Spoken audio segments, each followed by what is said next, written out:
МВР поднесе кривична пријава против 10 лица од Прилеп кои се сомничат за напад на полициската патрола пред 2 дена во Велешко кај селото Степанци. Станува збор за лица од ромска националност кои што се на различна возраст. Најмалиот има 21 година, а најстариот 57 години. Според МВР, кога полициската патрола од станицата во Чашка ги запрела трите возила натоварени со нелегално исечени дрва. Едното успеало да им избега, а двете возила биле стопирани. Во тој момент на местото се собрала поголема толпа меѓу кои што биле и овие 10 осумничени, кои што започнале врз 5 полицајци да фрлаат со дрва, камења и други цврсти предмети. Едното полициско возило било искршено, а полицајците тешко повредени.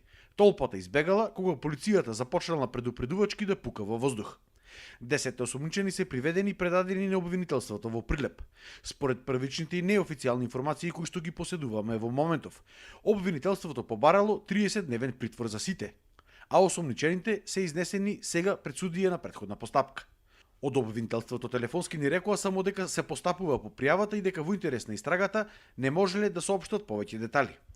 Пред основниот суд во Прилеп имаше собрано поголема група на роми кои признаваат дека крадат дрва, но тоа не го сметале за криминал, туку борба за живот и опстанок. Исто така велат дека дел од овие 10 учествувале во тепачката, но дека имало и дел кои што биле невино приведени. Дрвократците беа горе.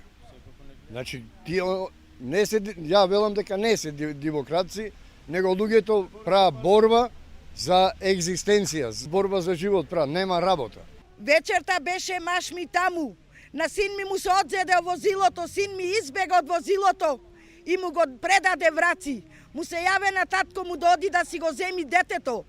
А син ми не беше во присуство тука, во кавгата. Тој ги гледаше децата дома. Дома си беше детето, не беше нигде детето, дома беше.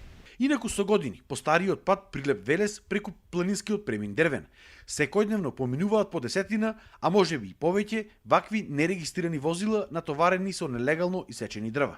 Тоа се случува со години, а институциите делува како да не превземаат, ама буквално ништо. Жално е што на целата таа планина исечени се илјадници метри кубни на дрва и соголен е целиот терен. Можеби овој последен немил инцидент ќе биде мотив повеќе за државните институции да соберат храброст и да се стопира дрвната мафија која секојдневно зема се повеќе замав.